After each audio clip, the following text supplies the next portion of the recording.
గ్రామాల్లో కనపడుతున్న పరిస్థితి అది. అట్లా మేము చదువులు చదువుకోవద్దు, సర్పంచులు కావద్దు, ఎంపీటీసీలు కావద్దు, జెడ్పీటీసీలు కావద్దు, అన్ని మీరే కాండ్రా, అంత మీరే దోసుకపోనరా, దేశం మొత్తం మీరే దోసుకపోనరా దొంగలారా. మేము మొత్తం మాకెందుకు రా మరి తెలంగాణ రాష్ట్రం లాగా బీసీ రాష్ట్రం ఏర్పాటు చేయండి రా బాడుకోవాలన్నా నా అక్కడికి వచ్చింది. బీసీ రాష్ట్రం ఏర్పాటు చేయరా, మాది పాపులేషన్ 60% ఉన్న పాపులేషన్ 50% ఉన్న సగం రాష్ట్రం మాదేగా. ఇక ఈ లెక్కల తెలంగాణ రాష్ట్రంలో సగం రాష్ట్రం బీసీలదే. సగం రాష్ట్రం బీసీలది పెట్టుకొని మా సొమ్ము తినుకుంటా, సోకులు పడుకుంటా, ఉసురు పోసుకుంటా ఎంతకాలం అని నడుస్తుంది నర్సాయి తాత ఇది? అసలు దిక్కు మొక్కు అడిగేటోడు ఎవరు లేడు. రాజ్యాంగం ఉందంటే ఆ రాజ్యాంగంలో ఒక్కసారి కూడా బీసీల కోసం సవరణ జరగలే. చట్టసభలో రిజర్వేషన్ లేవు, కేంద్రంలో మంత్రిత్వ శాఖ లేదు, బీసీ ఉద్యోగులకు ప్రమోషన్ లో రిజర్వేషన్ లేవు, ఉన్నోనికే రిజర్వేషన్. చిన్న కానిస్టేబుల్ ఉద్యోగం పోతే కూడా వానికి రకరకాల హింసలు. ఒక్క ఉద్యోగం లేదు. 2,50,000 ఉద్యోగాలు ఇస్తామని ఇప్పటి వరకు ఒక ఉద్యోగం ఫిలప్ చేయట్లేదు. అసలు పెద్ద పెద్ద ఉద్యోగాలు మొత్తం వీళ్ళింట్లోనే ఉండే, ఎమ్మెల్యే ఉద్యోగం వీళ్ళింట్లోనే ఉండే, ఎమ్మెల్సీ ఉద్యోగం వీళ్ళింట్లోనే ఉండే, ఎంపీ ఉద్యోగం వీళ్ళింట్లోనే ఉండే. ఎక్కడ కొట్టుకోవాలి జనం? అంటే మానవ జాతిలో బీసీలుగా పుట్టడమే పాపం. వద్దురు నాయన, బీసీ జాతిలో ఉట్టకుర్ర నాయన, పుడితే దొరల కొప్పల ఉట్టుండ్రు నాయన నాకు అడిగి తెచ్చుకుర్రు. ఎంతకాలం ఇది నడుస్తుంది చెప్పు? ఎంతకాలం నడుస్తుంది? ఎవడు ఏది మాట్లాడినా కూడా వాడిని గొంతు నొక్కేనికనే ప్రయత్నం చేస్తారు.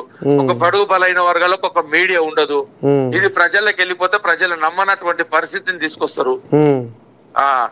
ఆకలి, పేదరికం, అజ్ఞానం, అమాయకత్వం అన్ని మాకే అంటగడతారు. ఉద్యోగాలు, వ్యాపారాలు, రియల్ ఎస్టేట్లు, టీవీ ఛానళ్లు, పేపర్ ఛానళ్లు, ఇంకా రకరకాల పెద్ద పెద్ద వ్యాపారాలు, పెద్ద పెద్ద పెద్ద పెద్ద ఇండస్ట్రీస్, పెద్ద పెద్ద మందుల కంపెనీలు, పెద్ద పెద్ద టాబ్లెట్ల కంపెనీలు, పెద్ద పెద్ద హాస్పిటల్స్ అన్ని వీళ్ళకే దొరలకేనే అయిపోయా. దొరల చేతికి ఓటు అప్పగించినట్టు అయిపోయింది. ఓటు అనేటటువంటిది వ్యాపారస్తుల చేతికి ఎప్పుడో వెళ్ళిపోయిందనని దాదాపు 20 ఏళ్ల నుంచి కుక్క మొత్తుకున్నట్టు మొత్తుకుంటున్నాను నేను. ఎక్కడ తాత, ఎక్కడ కష్టం, ఎవరి కథ ఏమి? బీసీల గోస ఇంత అంత లేదు, అంత గోస పడుతున్న బీసీలు. బీసీగా ఉట్టడమే పాపమా? ఇంకా ఏది వేరే కులాలన్నా ఉట్టినా నయ్యం అనేటటువంటిది ఇది. అక్కడ పెద్ద ఆయన నరేంద్ర మోడీ ఉన్నాడంటే రాష్ట్రం సంగతి ఇంతంతా పట్టించుకోకపోయా. పట్టించుకోవాలి కదా, బీసీ పెద్దపీట వేసిరి. మరి ఇప్పుడు మన బీజేపీ రాష్ట్ర పెబ్బ రామచంద్ర ఏమంటుండే, కాంగ్రెస్ వల్లే కోర్టులో స్టే అని అనుకొస్తున్నారు. స్థానిక సంస్థల ఎన్నికల విషయంలో హైకోర్టు స్టే విధించేందుకు కాంగ్రెస్ పార్టీ కారణమని ఈయన బీజేపీ పెబ్బ అంటుండు. మరి ఇప్పుడు ఈయన రామచంద్రరావు మాట 100% కరెక్ట్ అది. ఎందుకంటే నీవు ఈ తెలంగాణ కన్న తల్లి లాగానే, నిజంగా చెప్పాలంటే కూడా రేవంత్ రెడ్డి కూడా కన్న తల్లి లాగానే. కన్న తల్లికి ఏం ఆలోచన వచ్చింది? అయ్యా రేవంత్ రెడ్డి, నేను ఒకటే చెప్తా ఉన్నా, కన్న తల్లి లాంటి రేవంత్ రెడ్డి తెలంగాణ మన రాష్ట్రం నుంచి ముఖ్యమంత్రి అయినావు, ప్రథమ పౌరుడివి, ఒక మంచి ఒక గొప్ప మొదటి వ్యక్తివి. ఏం ఆలోచన చేసినావు? నేను ఉదాహరణ చెప్తున్నాను నర్సయ్య తాత. ఒక తల్లికి 5 మంది కొడుకులు ఉంటారు, 5 మంది పిల్లలు ఉంటారు.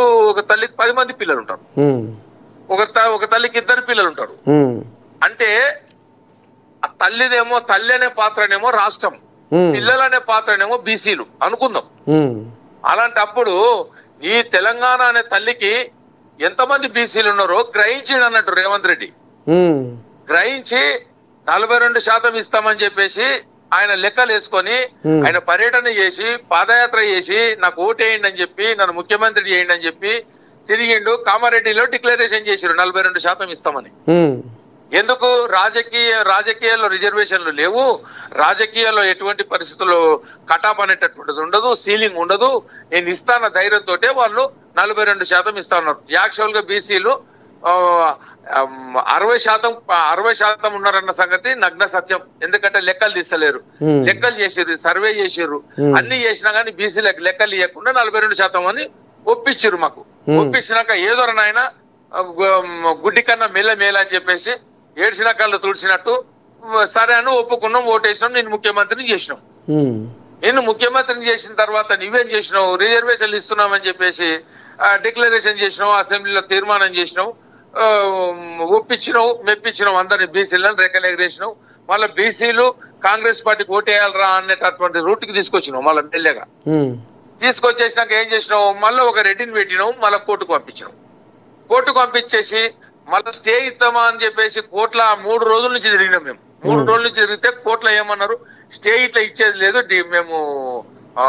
మేము ఆన్సరే ఇస్తాము 2 రోజులు రేపు మధ్యాహ్నం ఇస్తాము 2:30 అని చెప్పేసి రాష్ట్ర వ్యాప్తంగా తెలిసిన విషయం 2:30 విషయం నిన్న 2:30 మరి అట్లా అనుకుంటే 2:30 తర్వాత ఏం జరిగింది 4 వారాల స్టే ఇచ్చింది 4 వారాల స్టే ఇవ్వడం ఆంతర్యం ఏంది ఎన్నికలు జరగద్దు 42% రిజర్వేషన్ల ప్రకారంగా జెడ్పీటీసీలు ఎంపీటీసీలు సర్పంచ్లకు టికెట్లు ఇవ్వద్దు ఇది వాయిదా వేసుకోండి అనేటటువంటి ధోరణి కనపడుతుందా లేదా కళ్ళకు మరి పీసీసీ పెబ్బ కాంగ్రెస్ పార్టీ పీసీసీ పెబ్బ గిట్లా అంటున్నారు కానీ బీసీ రిజర్వేషన్లు ఇచ్చినాకనే మేము ఎన్నికలకు పోతాం మాకు చిత్తశుద్ధి ఉందని ఈయన మహేష్ కుమార్ గౌడ్ అంటుండు అంటే బీసీల పట్ల వాళ్ళకు ప్రేమ ఉన్నట్టే కదా మన ఎవరు మహేష్ కుమార్ గౌడ్ ఒక్కడే కాదు పొన్నం ప్రభాకరు వాకిటి శ్రీహరి మన కొండ సురేఖ మన ఈయన ఎవరు చిన్న ముఖ్యమంత్రి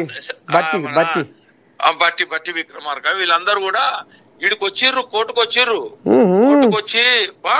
వచ్చి లాస్ట్ బెంచ్ లో కూర్చున్నారు పాపం సమాజంలో ప్రజలు ఎట్లా కూర్చుంటారో అదే రకంగా వినయంగా కూర్చున్నారు విన్నారు సబ్జెక్ట్ విన్నారు అడ్వకేట్ జనరల్ దగ్గరికి పోయినా మేము కూడా ఆయన వాళ్ళు ఎంబడే ఓన్లీ వివిఐపీసీ పోవాలి అని అంటే ఒక రాష్ట్ర నాయకుడిగా నన్ను కూడా వెల్కమ్ చేస్తే మేము